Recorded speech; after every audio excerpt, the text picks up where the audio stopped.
Thank you all. Thank you. It's great to be with you. It's good to see you. It is great to see you too. I mean, you've been like on a whirlwind here. Yeah. Are you a little jet lagged or no? You know, yes, I am Okay. a little jet lagged. So we did a trip where we went to France and then to Germany, and then we went to San Diego for a family wedding, and then back in DC, and we did all that in like 7 days. So a little jet lagged, but that's okay. Well, I'm in a good place right now, Mercedes. Well, you know I got some sleep last night. Okay, good. Then we're ready. We're ready. But it's a real special day today. You know what today is, guys? It's February 20th. That means our first 30 days, the happy one-month anniversary of the Trump-Vance administration. I mean, how exciting is that? It's very exciting. It's hard to believe we've only been in office for a month, because I think we've done more in a month than Biden did in about 4 years. Yeah. And thank God for that. But, you know, the president keeps us on a pretty breakneck pace. He always asks, what have we done today? What are we going to do tomorrow? What are we going to do next week? Because I think he realizes this is a special moment in time. And by the way, thank you. Thanks to all of you for making it possible for us to do all the great work we've been doing in the administration. I know we wouldn't have been here without you, but I think the president is acutely aware that the American people gave us a window to save the country, and that's exactly what we're going to do, and thank God for that, because it's been a hell of a lot of fun the past month. Okay, so I don't even think we can keep track of all the things you all are doing. In fact, I don't even think the press can keep track of all they're doing. I mean, they talk about the shock and awe strategy. Seriously. So when you're looking at this list after list after list, what stands out to you? Well, speaking of the press, I do think that we've had maybe more executive orders than CNN has viewers each night. So hello to our friends at CNN. I actually think that their plan was they were going to go all in on anti-Trump and hope that he could save CNN in the same way that he did, frankly, in 2017, because nobody really watched the network until he became president in 2017. But that's maybe the one thing I think the president has been unable to do, unable to save the CNN's ratings over the last few months. But look, I think that what the president has tried to do is recognize that we have a historical mandate on a few issues. We have to secure the southern border, and thanks to his actions, border crossings are down well over 90%, and we're just getting started. He recognizes that we have to really unlock the engine of American growth. We've got to get back to having a growing economy that creates good jobs and high wages for the American people. And a lot of that goes back to drill, baby, drill. We've done more on energy under President Trump's leadership than I think any administration in history, and that's not an exaggeration. And of course, we're going to do more. And then I think the third thing that he's tried to do, of course, with the help of Elon and all the great folks at Doge, is ask, what are we doing with all of the American taxpayers' money, and why are we wasting so much of it on garbage that the American people either aren't aware that we're spending it on or don't want to be spending it on in the first place? Like, for example, the stuff that we've figured out, Mercedes, is unbelievable. Why are we spending money on progressive modern art projects centered around toilets in Afghanistan? That's actually something that your tax dollars were funding until very recently. And I think all of us are sitting around and asking, what the hell have we been doing with the American people's money for the last 4 years? Let's turn off the spigot and spend the American people's tax money on the American people's priority. And that's, of course, been a big focus of the administration, too. Let's dig deeper into the immigration issue. Sure. We've seen, and you've met many of the victims, people who have family members who have died, have been tragically murdered. Those angel families in the hands of these criminal illegal aliens. Sure. What's your message to these families? What is your message to these horrific drug cartels and human traffickers who have preyed on the most vulnerable in the world? Well, our message to the drug traffickers is get the hell out of our country. Your free ride is over because President Trump is back in the Oval Office. That is, you're not welcome.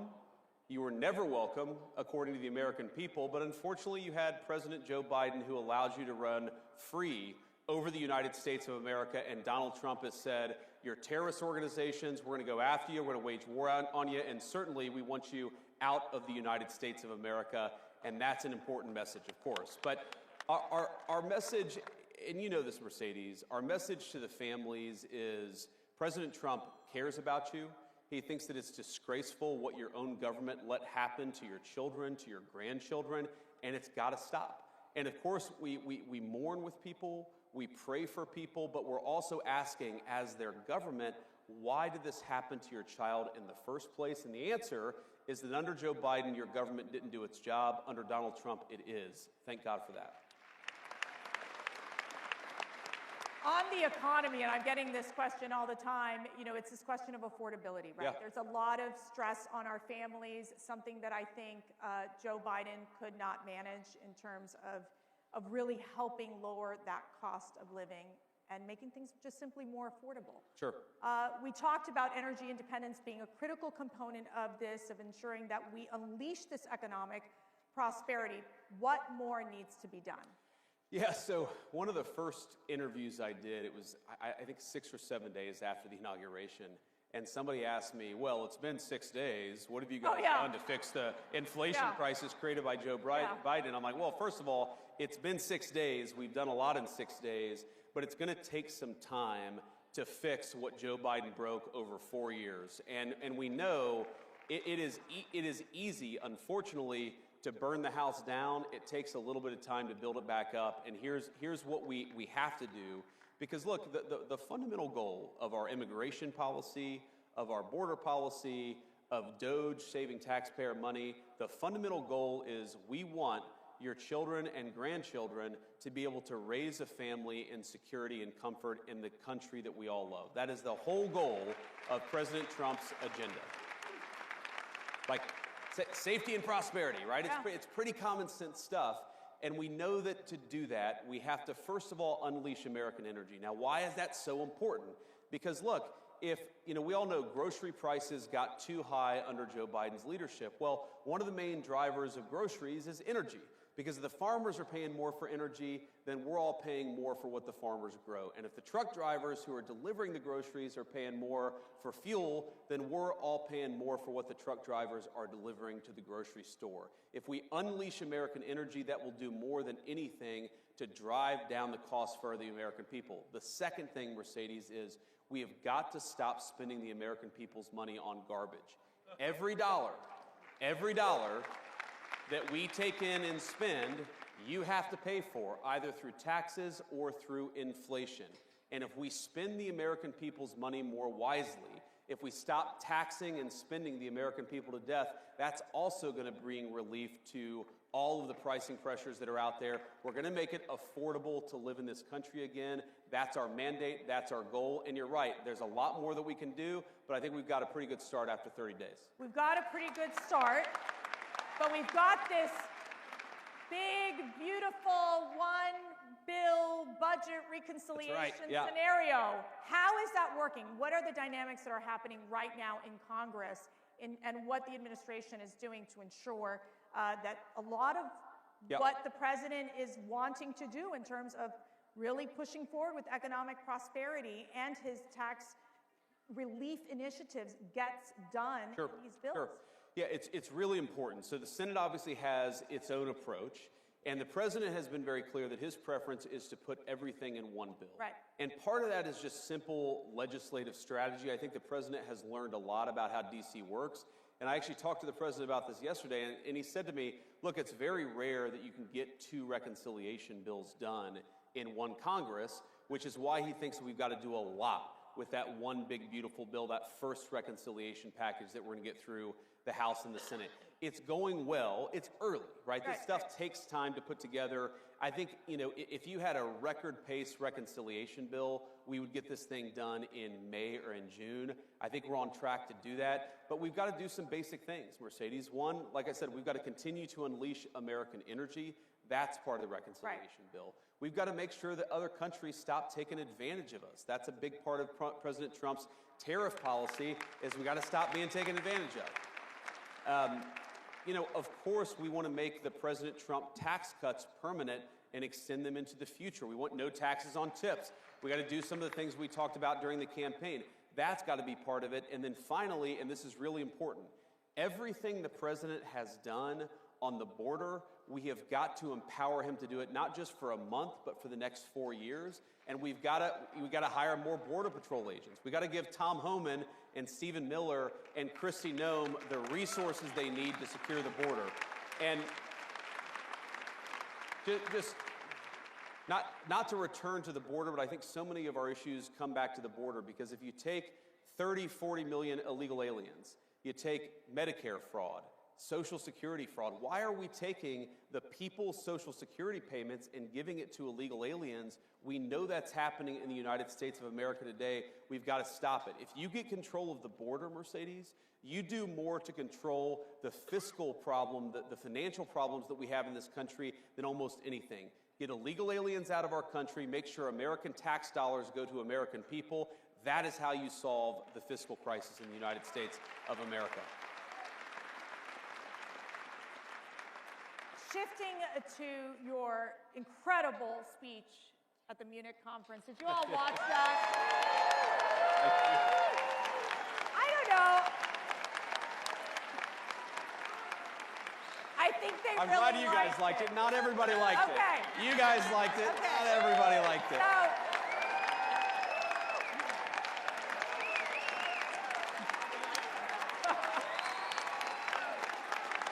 Good to see you.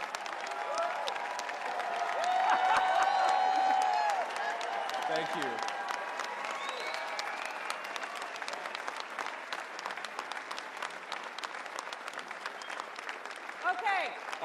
okay. I'll take a standing ovation for a speech I already gave. That's like awesome. 2 for the price of 1. Yeah, I was going to say, here's your speech to say it again. All right. But it was fascinating because there was obviously some of these European leaders that, they were a little uptight about it. It stressed them out just a little bit. A little bit. But you talked about the greatest threats in Europe. Yeah. So, look, the greatest threat in Europe, and I'd say it was the greatest threat in the United States until about 30 days ago, is that you've had the leaders of the West decide that they should send millions and millions of unvetted foreign migrants into their countries. That is the biggest threat to Europe. And frankly, it remains, by the way, the biggest threat to the United States because, yes, we've got 4 years of President Trump's leadership, but I guarantee you, if the Democrats ever get power again, they're going to try to do it again. We cannot rebuild Western civilization. We cannot rebuild the United States of America or Europe by letting millions and millions of unvetted illegal migrants come into our country. It has to stop. Thank God it stopped here, but it's got to stop there.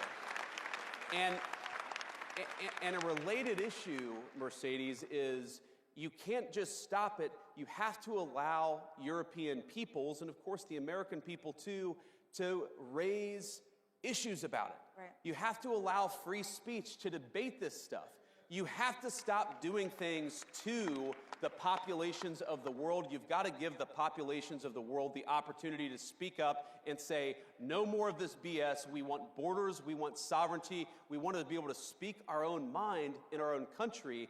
And I guarantee you, if we don't allow free speech, and of course, the Biden administration, I made this point, Mercedes, the Biden administration did more to destroy free speech, not just in the United States, but also in Europe, than any administration in American history. I'm not even blaming the Europeans. I'm actually saying you follow the lead of Joe Biden into censorship and mass migration. Follow the lead of Donald J. Trump, and that's free speech, borders, and sovereignty. That is the future for our shared civilization. And I will tell you something that is really, truly remarkable that's happening at CPAC and we had our second CPAC International Summit yesterday, and we have many of these conservative European leaders with us today, where we stand in solidarity because they have an opportunity to basically make Europe great again, make Asia great again, make Latin America great again. And so in essence, I think your message was very well received by many of those conservative leaders across the globe. But what does this mean with the U.S. now that, in giving that speech? What does this mean with the U.S.'s relationship with Europe? Well, look, obviously, we're going to continue to have important alliances with Europe, but I really do think the strength of those alliances is going to depend on whether we take our societies in the right direction. Think about this. Germany's entire defense is subsidized by the American taxpayer. There are thousands upon thousands of American troops in Germany today. Do you think that the American taxpayer is going to stand for that if you get thrown in jail in Germany for posting a mean tweet? Of course they're not, right? So the point that I try to make to our European friends, and I think that they're our friends, I believe that, I know President Trump does, is that friendship is based on shared values.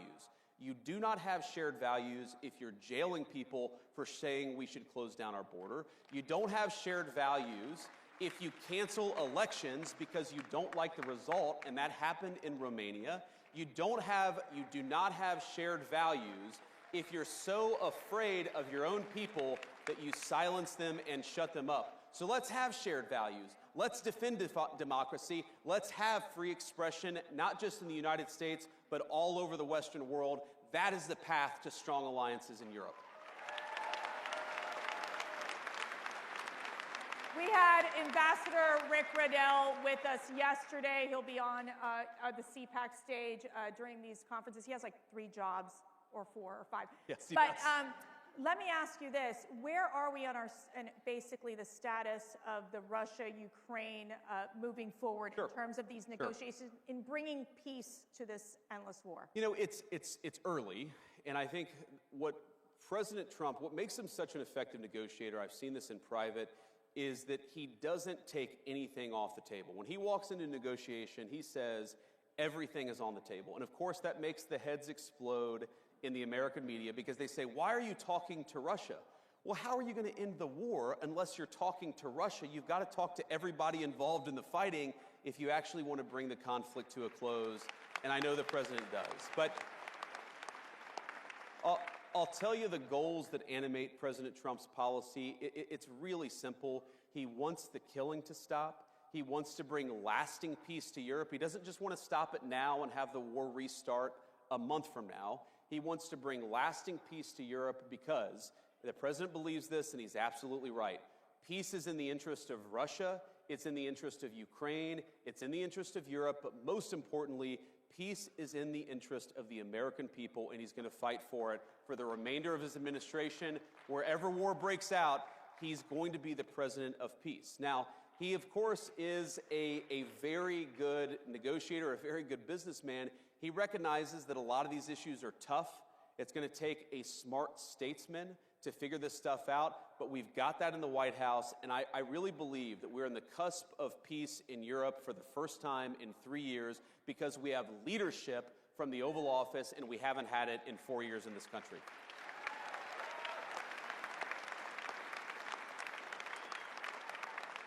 Matt and I mentioned this right when we started the conference. We're honored by the presence of 2 hostages that were freed after the Hamas atrocity, the tragedy that we've seen happen. And we have several of the family members as well who still, they're there.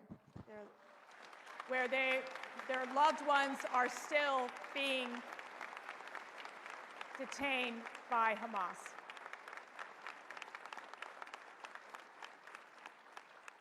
What is your message to these hostage families, these survivors? Our message is that President Trump loves you. He hasn't forgotten your loved ones, and he's going to fight every single day to bring them home. That is exactly what he's been doing, and that's what he'll keep on doing. I was actually talking with one of my best friends about this a couple of days ago. Can I be your best friend too? Yes. Okay. I think we all want to be your best friend, right? Okay. But I was talking with him, and he was asking me. He was like, well, I don't understand. Why was Biden unable to do this? And then, like, the minute that Donald Trump won, we started to make progress in bringing the hostages home.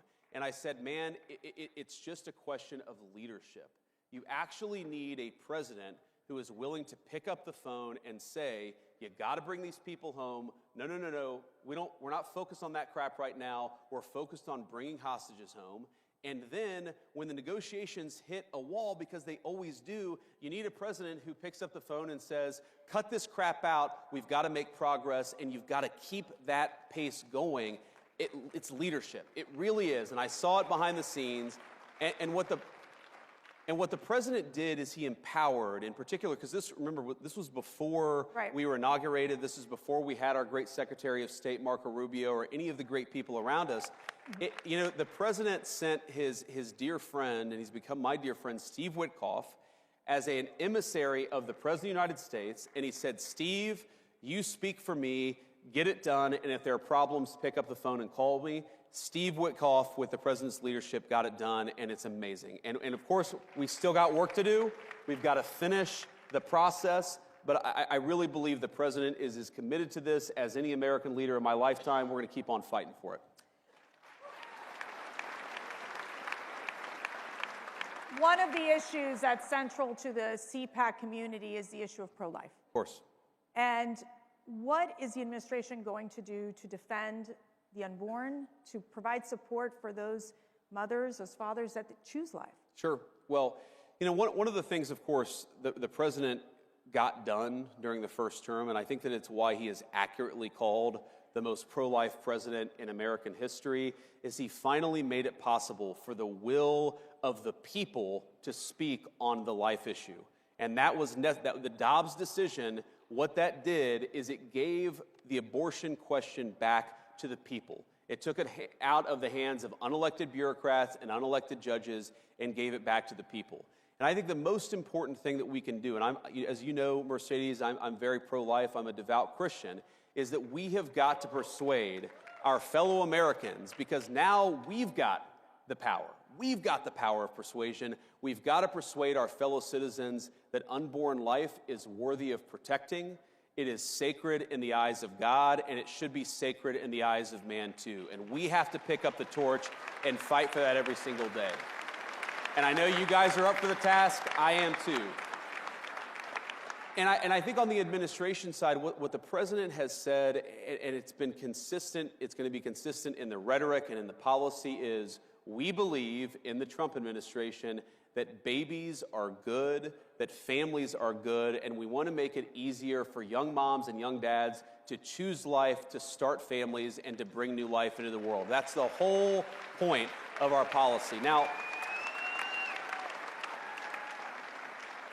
some of that, of course, is supporting our great crisis pregnancy centers at the moment of these important health care decisions, encouraging young women to choose life at that important moment of choice. Some of that is bringing costs down so that young moms and dads don't look to the future and a new baby and say, how can I afford this? And if they're able to actually afford to raise a family, maybe they'll start thinking of babies as the blessings that we all know that they are. Yeah.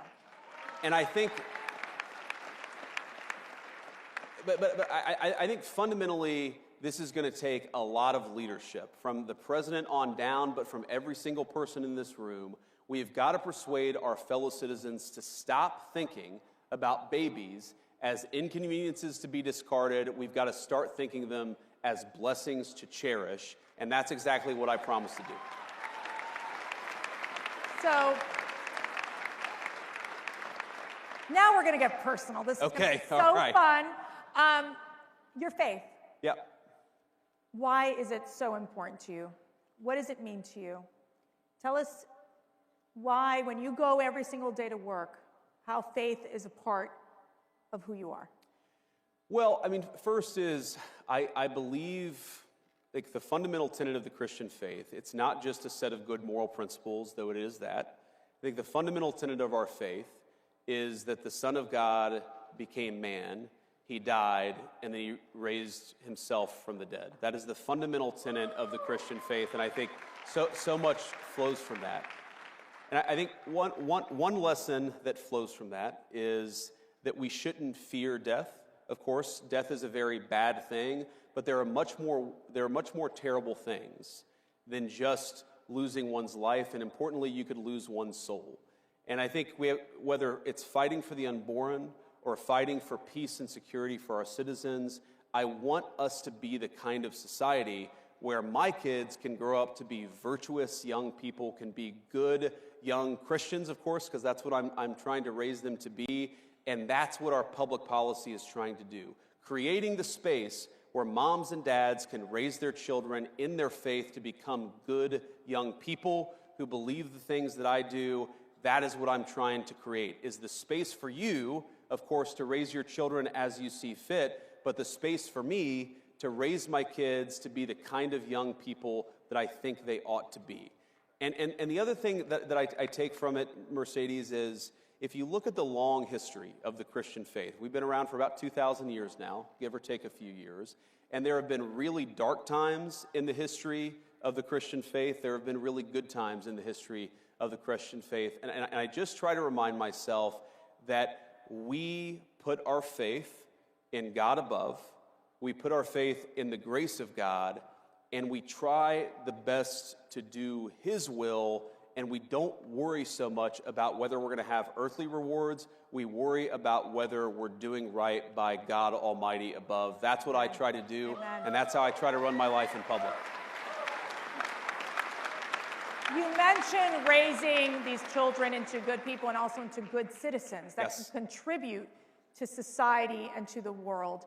We had so many young people come out and support Donald Trump Yes, we did. and J.D. Vance And thank you. this past election. So what is your message? And what is your message to the young men?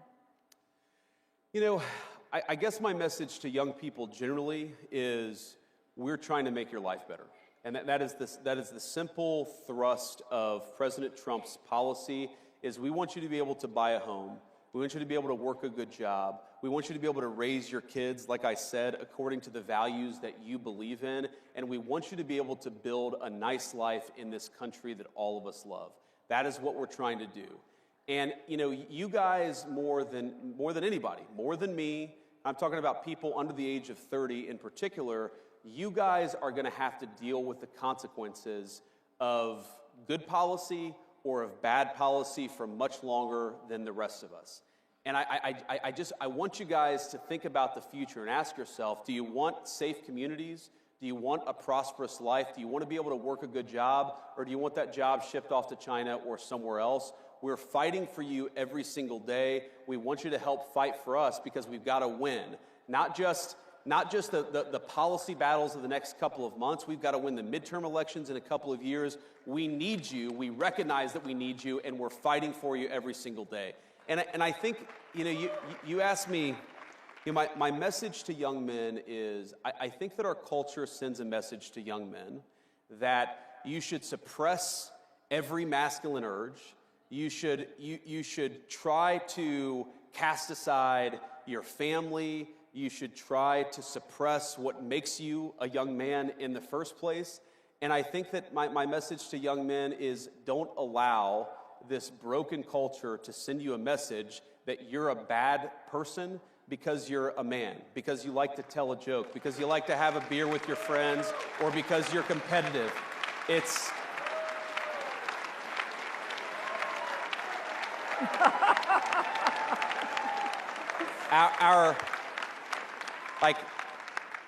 Our message, the cultural message, and I think the president's and mine is the exact opposite, but our cultural message is, I think that it wants to turn everybody, whether male or female, into androgynous idiots who think the same, talk the same, and act the same. We actually think God made male and female for a purpose, and we want you guys to thrive as young men and as young women, and we're going to help with our public policy to make it possible to do that.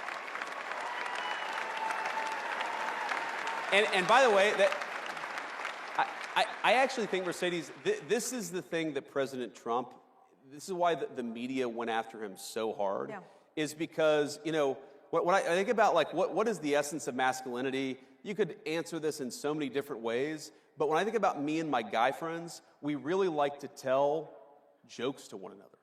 Like, we like to laugh. If you think of all the movies that were really popular. Are you saying you're pretty funny? I try to be. Okay, President Trump, who's funnier? Who's funnier? President Trump. All right, there. Let's be honest.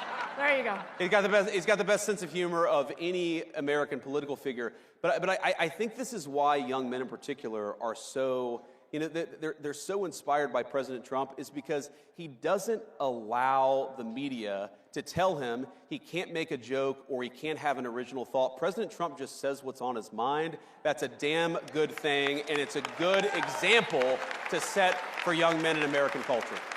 I always tell my 5 daughters, so I don't have any sons, but Matt and I, we have 5 beautiful daughters, and I always say, the most important decision you'll ever make is who you marry. That's right. Always who you marry. And you made a very important decision in marrying Usha. I did. And I married up. She is a beautiful second lady, and I want to know, what is the best advice Usha has given you? Well, This is so fun. Okay. This is going to be very personal. One piece of advice she gave me like a week ago was, you should be nicer on social media. I don't know that I'll take that advice. Some advice is good. Some advice is, can be good, but you don't have to always take it. You sound like my husband. The best advice Usha ever gave me, she gave me so many good life advices, or pieces of advice, but the best advice she gave me when it came to politics is, don't let them filter you. And in politics, you've got consultants, and you've got media professionals, you've got pollsters, you've got a lot of people who try to tell you what to say or how to behave or what to do. And Usha just said, just be yourself, be authentic, go out there and say what's actually on your mind, maybe a little nicer from time to time. But I think that's the best advice that she gave me, and that's why we take our kids everywhere, and that's why I'm not afraid to make a joke on social media, even if it's sometimes a dad joke. I forgive me, all of you who don't like dad jokes, but you just got to be yourself. Yeah. And I think that's President Trump's superpower in American politics, and that's probably the best advice Usha ever gave me, at least on politics. Okay, last question. What inspires you every day? Well, one is my family, right? I'm blessed to have a 7-year-old, a 5-year-old, and a 3-year-old, and I can't help but see the country through their eyes. And when we were on the campaign in particular, and we would take our kids with us, all of my kids, when we were about to land in some new place, they'd all rush to the window of the plane, and they'd look out, and they'd say, "Oh, Dad, this looks so cool, like, the beauty of the Arizona cactuses and Arizona deserts." Or, we'd be in Texas for a fundraiser, and they'd be like, "Oh, my God, like, look at just all of that open space," right? Or we'd be in North Carolina and say, "Oh, look how beautiful the Green Mountains," right? This idea of these beautiful green mountains of Appalachian, North Carolina. We love North Carolina. And I guess what inspires me is you can't help but be hopeful and energetic and optimistic about this country when you see it through the eyes of a child. So I hope I never lose that perspective, because it does inspire me every day.